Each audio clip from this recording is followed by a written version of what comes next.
I waged a jihad till I was run down, from Raqqa to Aleppo and old Mosul town. But no matter the terror that I might have sown, I still call Australia home.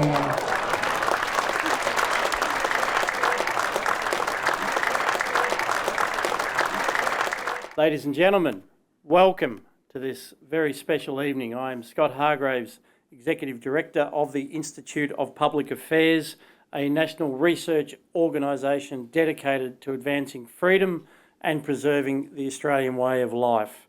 We are proudly independent, neither seek nor receive government funding, and we are supported by people like yourself, more than 9,100 mainstream Australians right across this great country of ours. If you're watching this on video and you'd like to join our community of freedom-loving Australians, of fans of Johannes Leak, go to ipa.org.au and join as a general member or a premium member. Love to have you. Let me know that you have done so. This is, as I say, is a very special evening with Johannes Leak, who almost needs no introduction, but obviously is just a wonderful, special cartoonist for the Australian, also an artist and a draftsman and many other things besides. And tonight he will be in conversation with his great mate and very experienced journalist, of course, in his own right, the great Fred Pawle, who was the author of, amongst other things, Die Laughing, the biography of Bill Leak, which I also commend to you. The IPA was proud to publish that in 2021. Ladies and gentlemen, you didn't come here to see me, I know, and you're all here because you believe in freedom of speech and the ability to speak your mind and the ability, if necessary, to take the piss. Who better to lead us on that journey than Johannes Leak and Fred Pawle? Please welcome them to the stage.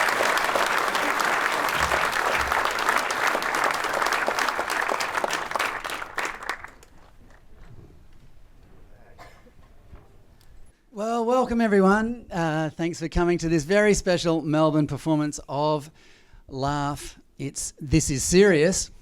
Now, you're very lucky that it's not just me up on this stage tonight, because if that were the case, this show would be called Don't Laugh, We're Completely Screwed. Because let's face it, ladies and gentlemen, we pretty much are. We've got a government that is destroying our economy in order to save the planet.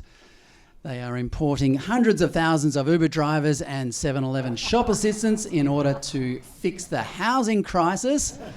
They are ranking us according to our victimhood status in order to make us more equal. They are bulldozing good and fertile forests and farms to stick up useless windmills and solar panels. And as the wonderful Dr. Bella Debrera keeps reminding us, the more money they throw at our education system, the dumber and more brainwashed the next generation becomes. So in those circumstances, ladies and gentlemen, thank goodness for the Institute of Public Affairs. It conducts all the research that enables people like you and I to argue with the lunatics of the left using rational argument and reason, which I would argue is also probably giving their ideas more credence than they deserve. So, in order to take this battle for our civilization one step further, what we really need to do is employ, as Scott put it so eloquently, the art of taking the piss. And tonight, we have a very special presentation into the art of taking the piss, and that is the man who was the son of Australia's greatest cartoonist and now is Australia's greatest cartoonist, my dear friend, Johannes Leak. Thank you all so much. Thrilled to be in Melbourne.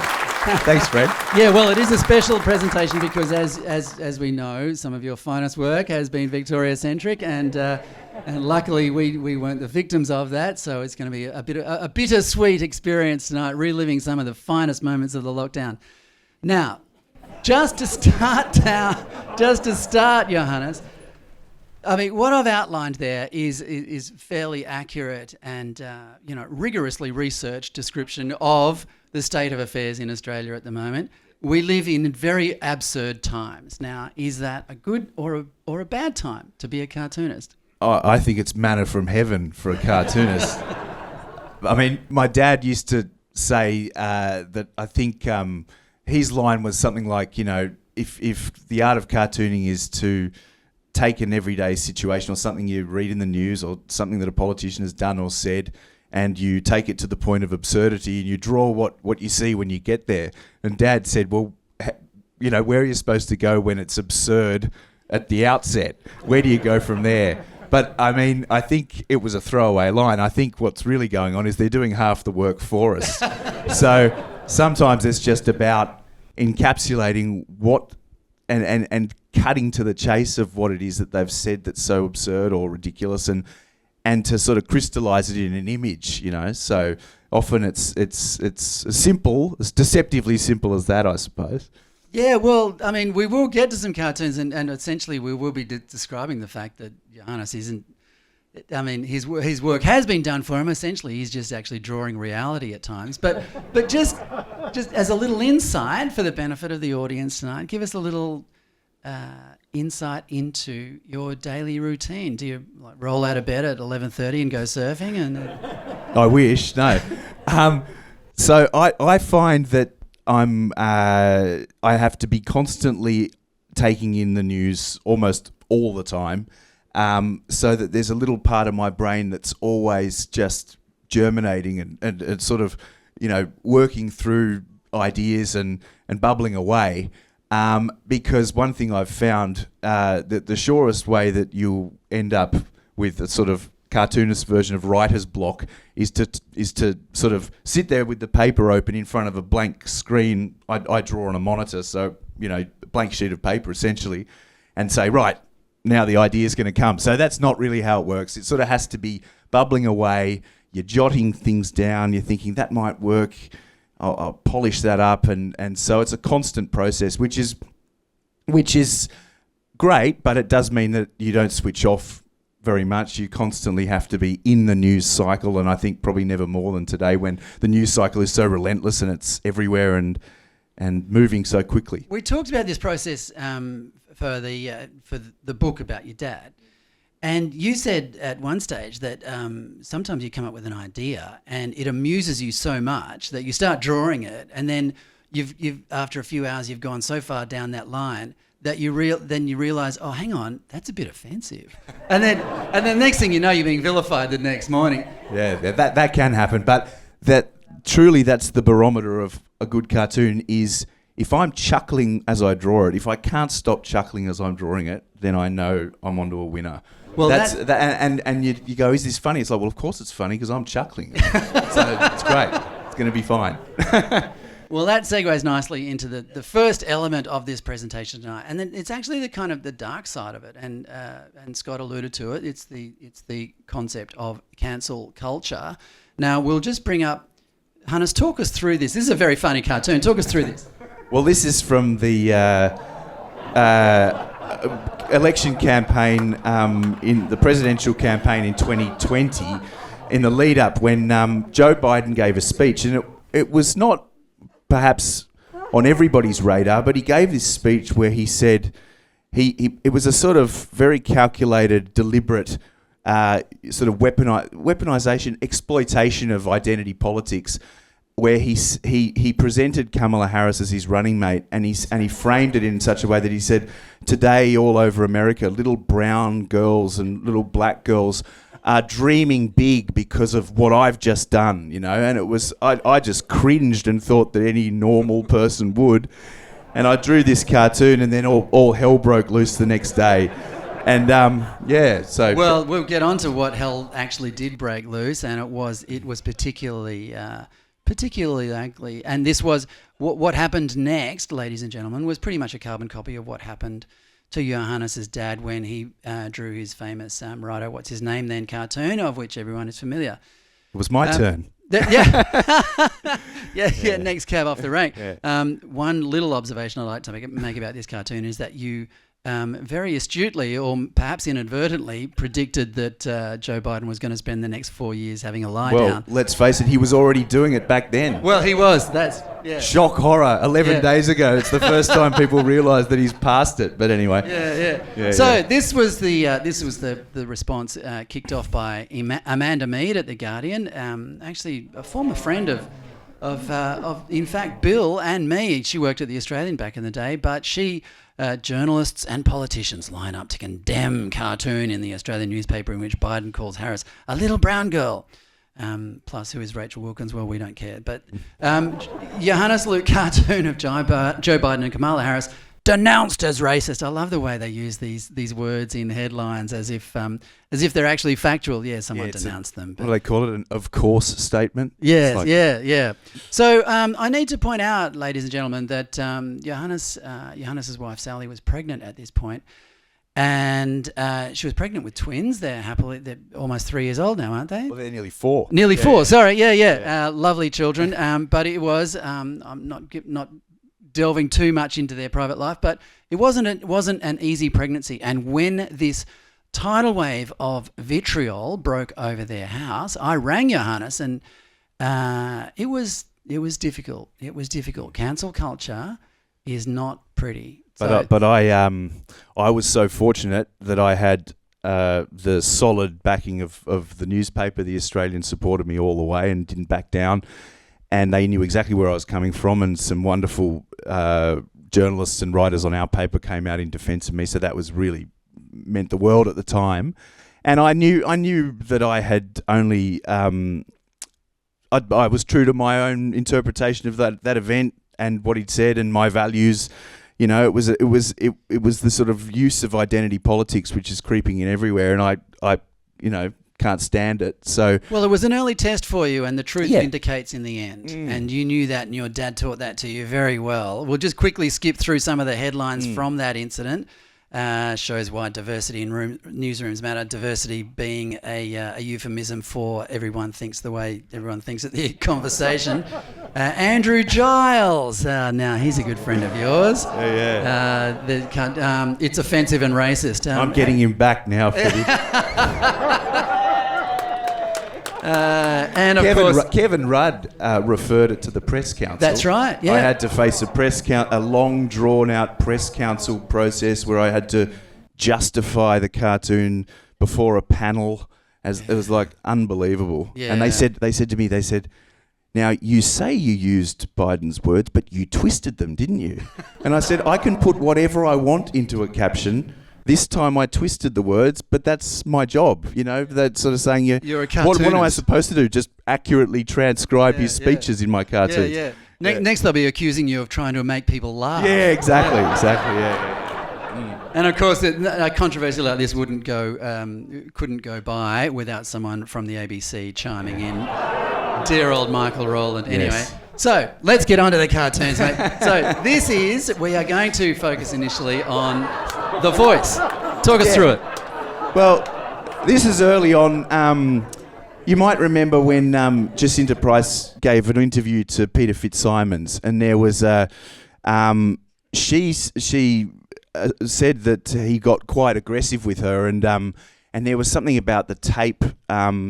Not all of the tape being released, and she said, "Well, release the tape," and he refused to release the tape. But he basically said, he was sort of saying that he was challenging her positions on these things, and I just thought, I'd play with that here. So I've got her in the red dust of the outback. I've spent much of my life in remote communities, and there he is quaffing oysters at his harbourside mansion. No wonder you're so out of touch.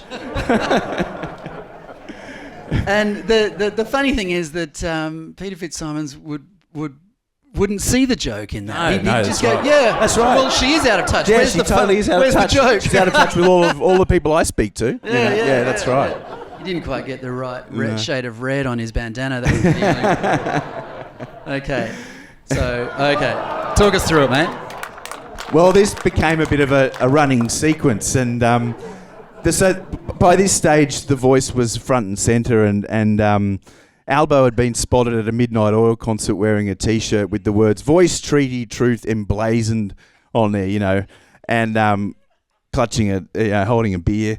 And I was on the phone. I was having a chat to Paul Zenetti, who's a retired cartoonist now, but a very funny cartoonist from Queensland.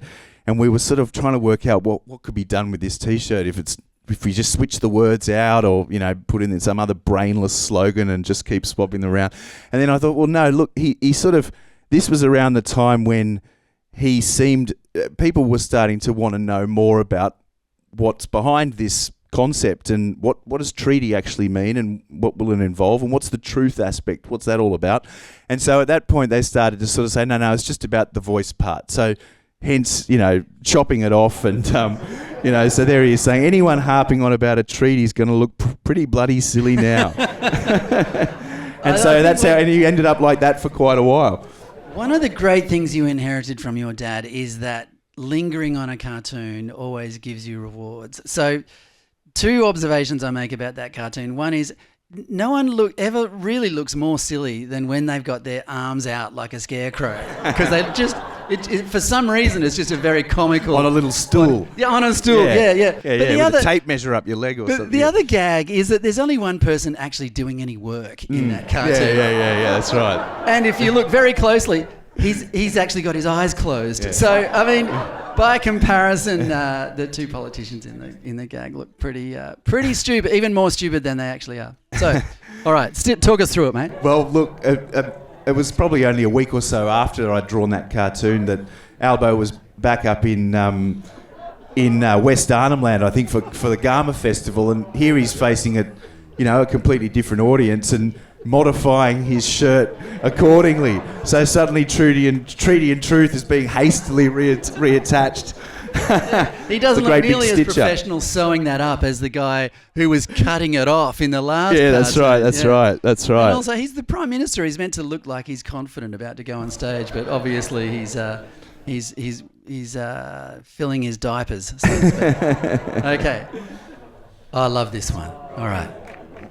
Well, this was just about this horrible sort of caricature, I guess, of a very deliberate method of sort of trying to discredit the no case is to suggest that anybody who has reservations about about the voice must be racist, and it was a deliberate and malicious sort of oversimplification to try to dumb the argument down and pit people against one another. And I mean, I think a lot of people swallowed that and thought, well, I guess I want the best for Indigenous people, so I guess I'm on that side because I'm certainly not against them and I don't want to be a racist. And I think that was quite deliberate. So I just thought that, you had these amazing, courageous Indigenous people like Jacinta Price and Warren Mundine and Anthony Dillon here in my cartoon, courageously spearheading the no argument and doing a bit of door knocking in a sort of, hip inner city suburb of Sydney or Melbourne where there's lots of yes signs everywhere. And you've got this sort of trendy family and he's holding the door going, nobody open the door, it's the white supremacists. And again, the clever thing in this cartoon is that everyone on the left side of the cartoon are looking panicking and very comical, and everyone is the Jacinta and Warren and Anthony are looking particularly dignified. Now, I just want to segue a little bit. The art of caricature is a very, very specific art, and to be able to do that, as Johannes's father Bill was very good at it, and Johannes as well, studied portraiture and draftsmanship at a very high level. Johannes used to draw stills for advertising campaigns before he moved into cartooning, and he's an excellent draftsman. But there is a sort of a crossover that we should have a look at in the way caricature crosses over with portraiture. Well, I mean, this is me in respectful mode when I'm not trying to make fun of somebody. I'm trying to do a portrait that captures somebody's essence. And I painted this in 2021. It was an entry for the Archibald. It was the first portrait I'd painted in a very long time. I sort of recently had decided to sort of pick up the paintbrush again and see if I could find my feet again, and I called Jacinta, and it was great. I love Jacinta, and this was quite a while before she sort of became the household name that she is today. But she was well known enough for you to be rejected by the Archibald. for it to Yes, so there was a scandal around that, and then a subsequent scandal. So it was apparently very close to being a finalist in the Archibald. Now I never expected to be hung. It was my first ever entry, and you don't just automatically think that you're going to get hung in the Archibald. But there was apparently a little bit of there was a disagreement amongst various people behind the scenes as to whether it should go. Well, I don't know the full details, but it found a good home in the end. Yes, it was acquired by the State Library of New South Wales, but the only catch is that once it landed there was a staff revolt about where a bunch of people said that they called some crisis meeting and said, we do not want to be in a building with a portrait of that hateful woman. We feel threatened by unsafe. We feel unsafe being in the same room as that painting. So if you want to see this painting, you have to book an appointment with security guards, and they take you to the basement and they pull it out of a rack, and you can stand there for 5 minutes and look at it, and then that goes back in the rack. And I'm not joking. So well, I think that's a fair sign of just how formidable the opposition we have in this culture war. I mean, this is a fine piece of art. You can't be hung in the Archibald these days unless the subject is Indigenous or the artist is Indigenous, and the only exception to that is if it's Jacinta Prize painted by Johannes Leak, because they are both conservative. So this is just a little example of just how big the fight is we have to reclaim our culture, and even not only our schools and our media and our businesses, but our art institutions. So, but just staying for one more second on portraiture. Yeah, this was the portrait I painted of Tony Abbott for Parliament House, which I was honoured to be commissioned to paint this, and very proud because it hangs just a couple of paintings along from my dad's portrait of Bob Hawke. So very special to be on the same wall space as that. But also it was really great of Tony to take a bit of a punt on me because he did a bit of research to find out if I could paint, and the truth was I hadn't been active in that sort of domain for quite a long time. I'd been doing other things, and we had a catch up, and he said, look, I wanted to ask your dad, but he went and died on me.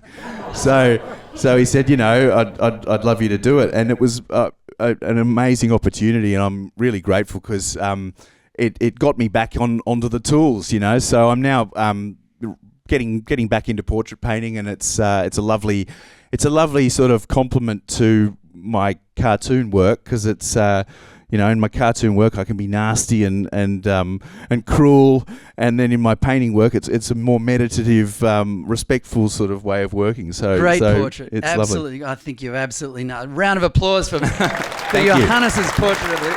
Thanks very much. The great Prime Minister that we should have had for slightly longer. Now let's get back to the lols. Well, this is further down the track now, in the sequence around the T-shirt. So one of the ones we skipped was Truth. Eventually got lopped off because, Truth came off when he broke the promise about the stage 3 tax cut. So Truth was lopped off. So after a while, it was just Treaty with a little pair of braces, sort of Treaty just sort of in the middle there. And anyway, when he sort of finally decided to sort of crab walk away from the voice altogether, I've got him here, and the pieces have all been discarded, and he's saying, oh, well, at least I'll be remembered for having had a good crack.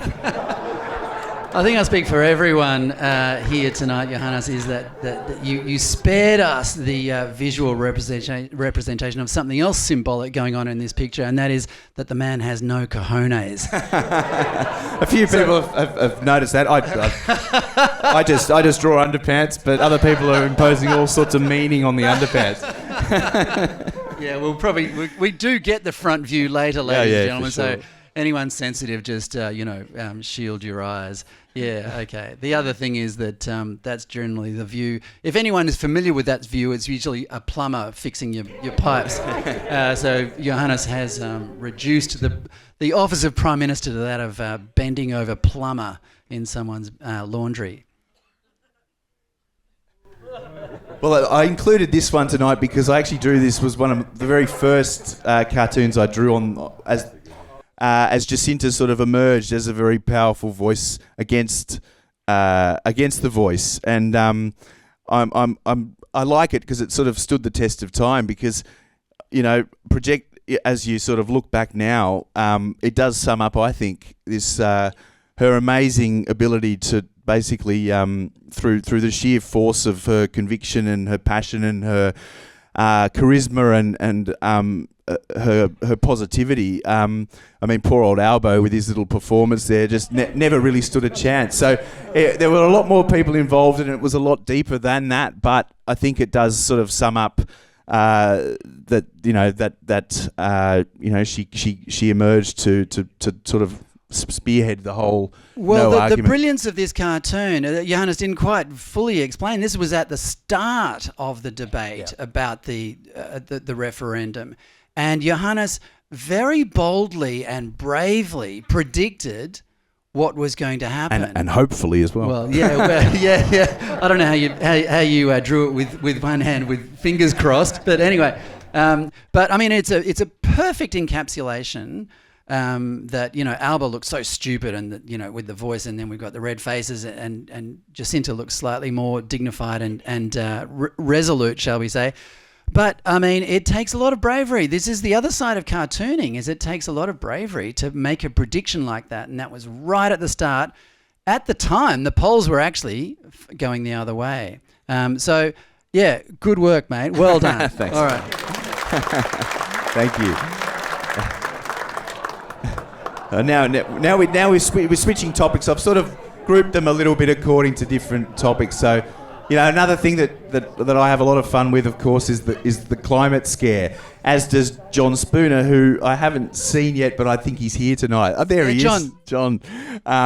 So yeah, welcome, John.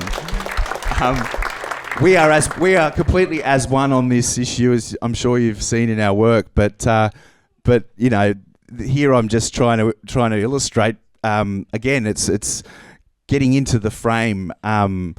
This idea that we're burning the village to save it. This mad rush to and this sort of fervor for a particular technology, which sure has its uses in certain contexts, but it's it's just harvesting incredibly dilute energy, needs a massive footprint, and this is what we'll be looking at, in our beautiful countryside in years to come. Yeah. In fact, this cartoon is used around the world by publications. That this is a common problem around the world. Johannes has had requests from small newspapers around the world for it to be reproduced. And community groups who are all standing up to the same mobs that we've got sort of coming into the regional areas and putting these things in. I've had people from Wales contacting me and Ireland, and so this is really happening all over the world, and it's great to see that people are saying, no thanks, we don't want these things. I don't think they have any idea who Chris Bowen is or who Albo is, but maybe they just Photoshop the heads of their local politicians on. I'm sure their politicians are just as ugly as ours, mate. That's right. It's good and for you. Clueless. It's good for you to mention John Spooner, actually, because he put up a very good fight at Fairfax. I mean, you work at News Corp, which is slightly more sympathetic to this kind of thing, but John Spooner fought a very, very brave fight at The Age. against this kind of lunacy. And he was, I've got to say, if you've read Die Laughing, he was a staunch defender of Bill Leak when it mattered. So good on you, John. Round of applause for John Spooner, please. Yeah, and I've to come into this job and to share it with John has been amazing. I have a lot to learn, and I'm always learning from John, and we have a terrific relationship. So, and it's amazing because he was there when my dad was around, and now we're doing this, and it's really lovely. So And just one last thing about this cartoon is I've just returned from Wimmera for the IPA, talking to farmers about the potential effect of VNI West, which many people here may have heard about. It's the 550 kilovolt towers that will be traversing prime farmland, Victorian farmland, and the farmers up there are despairing, and that's putting it politely. So keep an eye out on the IPA for those videos. They will be coming out soon, and you will be deeply moved by what this government is trying to do to solid, hard-working, family-oriented farming communities. All right. So, I love this one. Okay, mate. Well, this is quite recent. This is here I've drawn all of the sort of renewable energy carpetbaggers, and they're all so it says nuclear fallout, the first casualties, and on the horizon is the nuclear power station sending off toxic radiation, and they're all going as they're clutching their throats and these are people who think they're progressive, and they're all in top hats and striped coats and so on. Yeah, that's the wonderful thing about being a cartoonist is you get to draw on these traditional sort of and you go, what carpetbaggers? Yeah, great. I'll just draw that, and so that was good fun. I also noticed, mate. You grew up in a very literate family. The Leak family are big readers, and you're all very clever with words, mate. Nearly every one of your cartoons has a pun somewhere as the starting point, almost. If Steve Waterson lets me, you might know Steve Waterson. He wrote some blistering columns about lockdowns in the Australian, and he's a very reliable sounding board for me. But he has a no puns policy, and if ever I drop a pun on him, he's like, "Oh no, not again." So every now and again I get one through, but yes. Well, tell him that I like them. Yeah. Okay, this is my favourite of yours ever. Well, we've moved on to lockdowns. So this is pretty old now. I think I drew this in about 2020. Was it 2020? Yeah, 2020. But it just goes to show how crazy things got, that we all had to have a reason for being everywhere, and I don't really know how I came up with this one, but I'm glad I did. Oh, it's brilliant. When you published this, I actually reposted it on Twitter with the comment, "Future historians may one day decide that all the damage and mental anguish caused by the lockdowns will be worth it just for this cartoon alone." The actual joke of the chicken crossing the road actually emerged in the United States in the mid-19th century. And it's one of the great things about being a cartoonist is that you can assume there's this kind of cultural baseline. Yeah. That, you could... you haven't said that, why did the chicken cross the road? No, and I think you've just that's taken it why to the next level. I think that's why it worked, was that I just took it to that little next level, and then people kind of, it's like solving a riddle, people enjoy that too. Yeah. Brilliant. I think that's your best cartoon. Thanks, mate. All right. Yes. So this became a bit of a recurring motif, where I had Dictator Dan sticking out of the top of the car like Xi Jinping on one of his parades, and this is sort of after I don't know how many lockdowns and the hotel quarantine situation and all the businesses that were shut down and all the people that were locked in their homes and couldn't go to playgrounds and all the rest of it, and they finally got the caseload down to 14. So I thought, what is the most offensive and obnoxious thing he could possibly be saying to Victorians is, so, see, that wasn't so hard now, was it? That's the sort of tone he had, you know. Yeah. So defensive and passive-aggressive. And You could have thrown in with all due respect, actually. Yeah, that's right. That's right. Yeah. But what I find amusing about this now is that the Supreme Court could be saying that to him about his phone records from 2014. Yeah, that's right. Yeah, it only took 11 years or so. Yeah. Unbelievable, Yeah, it wasn't so hard, was it, Dan? And this, I think this one summed up what we were sort of all reduced to during that time, you know, it was sort of begging for more freedoms, and they were sort of doled out slowly by our leaders. So I've got, this scene from Oliver Twist where, Gladys is there with Dan Andrews and this little urchin, please, sir, can I have some more? And, they're, nah, sorry. Do you make yourself laugh when you draw those caricatures? Yeah, of course. Okay, I mean, that's how you know. Yeah. And of course, they both are a cartoonist delight, both of them. I mean, there's great big ears and those glasses, and Gladys was amazing to draw. She was a gift. It's a very, very accurate depiction, I've got to say. Yeah. You actually told me once, you can't see it in this cartoon, but you actually told me once that you noticed that Dan is ever so slightly cross-eyed. Yeah, I used to draw him that way. The eyes are always going in weird directions, and it's that sort of mad leer he's got, the sneer. Yeah, jeez. Yeah. But in this one, he's pompous, which it also suits him. That's right. He has a range of attitudes. They're all on the unpleasant side. Yeah, here we go. Talk us through this. When was this? So this was later on when I think he made a move to, as the emergency powers were starting to elapse, I think he went to reinstate them or made an effort. Once he got that hit of absolute power, he wasn't going to give it up so quickly. So, that's what this was all about. It was about the extension of those emergency powers. And so I've got him in some dungeon as some horrible sadistic torturer.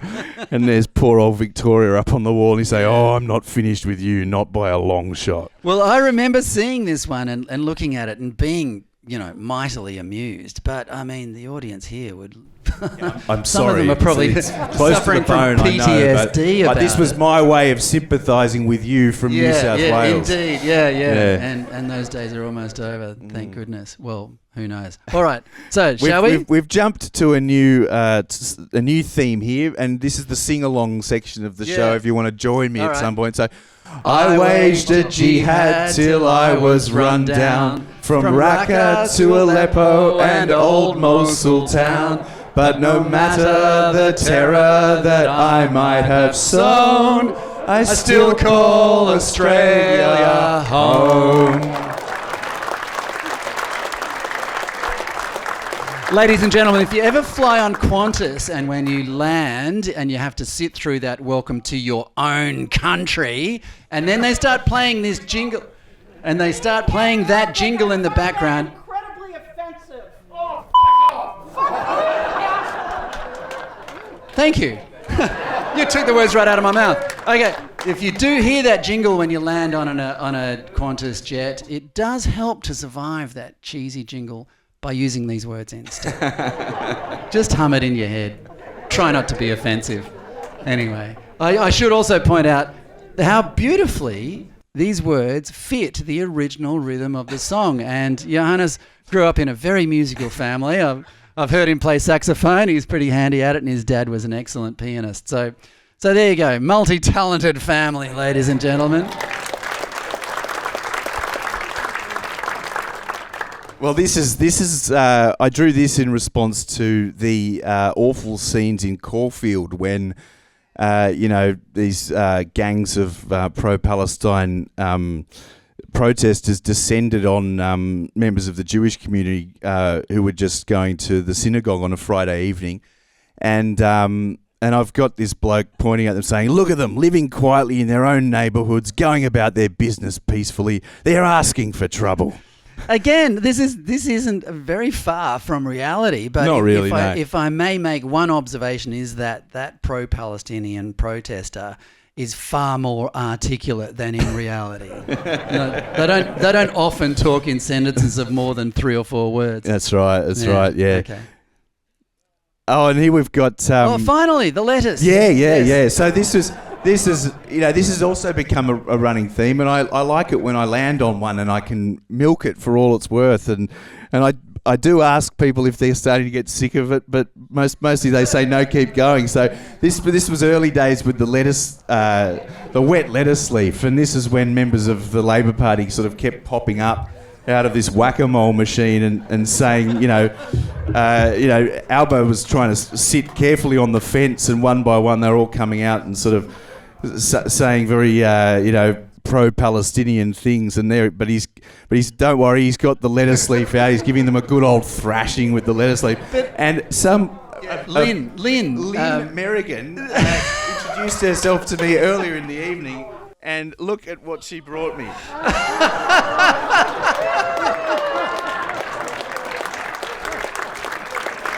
So it's wonderful that it's caught on to that extent, but this is far too stiff. It has to go in the microwave and really soften up before Albo uses it. He likes it real soft. Yeah. Sales of lettuces have gone through the roof since Labor came into power. But there's an extra gag in there. I mean, he hasn't just ripped off a leaf and hit them over the head with it. He's actually had to dip it in water just to make sure. Bucket. I always put the bucket in there too. That's right. Nice, yeah. And this could be our final cartoon for the evening, but I had to throw a Joe Biden one in there, and this is back when the infamous Trump mugshot was beamed all around the world. So I've taken you deep into the Biden home, and you've got Hunter Biden smoking crack, watching porn on the laptop, and there's bags of money from Ukraine and China all over the place, and Joe's fallen asleep, dribbling, and Hunter's saying, "How humiliating." Well, that has been humiliating for everyone in your cartoons, Johannes, and long may you continue to prosper and absolutely take the level of cartooning in this country to a higher level. Ladies and gentlemen, let's give a hearty round of applause. Thank you. Johannes Leak, Australia's Thanks greatest very much. cartoonist. Thank you.